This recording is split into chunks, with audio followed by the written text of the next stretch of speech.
I'm Brittany Lewis with Forbes Breaking News. The House Judiciary Committee held an emergency markup Thursday on the Protecting Our Kids Act.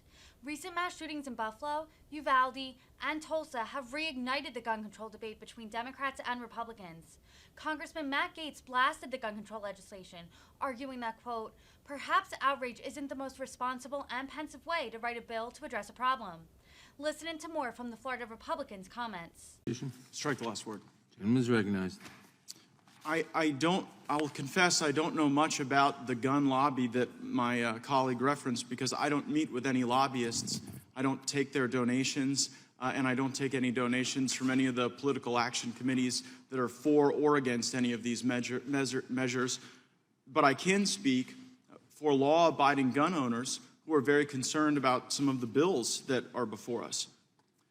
It is reflexive and it is irresponsible to consider bills while we're still trying to figure out what happened in some of these circumstances that you suggest animated the need for this hearing. The chairman referenced Uvalde in the first moments of this hearing, but yet we're still deciphering key elements of the law enforcement response, of the physical plant, of points of intrusion. And it is not kind, and it is not compassionate to tell people that you're doing something to help them when in fact you have no idea whether or not this legislation that you fashioned would in fact do that. I would suggest that it's potentially cruel to tell people that they've inspired a response to a tragedy when in fact that response won't work. Who would want to be associated with such a thing? My colleagues asked the question, where's the outrage? I would observe that perhaps outrage isn't the most responsible and pensive way to write a bill, to address a problem. I heard on Sunday Senator Chris Murphy praise the Florida legislation in response to the violence in Parkland, and while there's a lot in that legislation I didn't like, mainly the gun control, there were provisions that I think we could work on that have made schools safer in Florida. For example, no longer leaving schools as gun-free zones, as soft targets in many cases, has improved the force multiplier for law enforcement. In fact, of Florida's 67 counties, 45 have opted into the Sentinel program we created in our state to get rid of the gun-free zones and to allow former members of our military, former tactical operators, former members of law enforcement to be there for their children to keep them safe so that we don't have to relive these tragedies.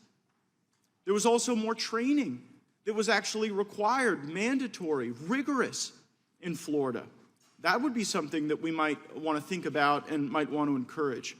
But it is similarly irresponsible here in the Judiciary Committee for us to just ignore the jurisprudence that's happening around the country. When you have the Ninth Circuit, the Fourth Circuit, developing law around the notion that you can't just deprive someone of their Second Amendment rights who's committed no offense other than not having achieved the age of 21 once they're an American adult. I sort of like Congressman Massey's legislation that maybe everyone who's a voter or on their way to vote ought to have the opportunity to carry a firearm to ensure that they're not subject to any intimidation.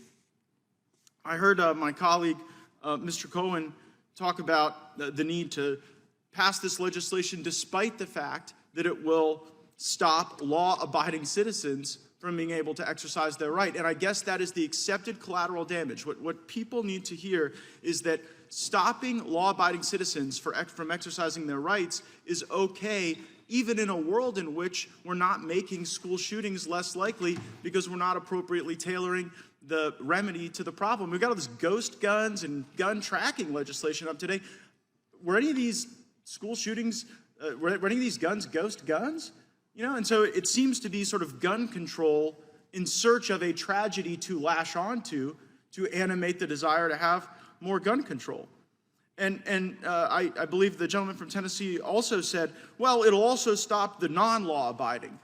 And perhaps we should realize that our laws don't have their own fiat, right? They aren't in and of themselves determinative of human behavior.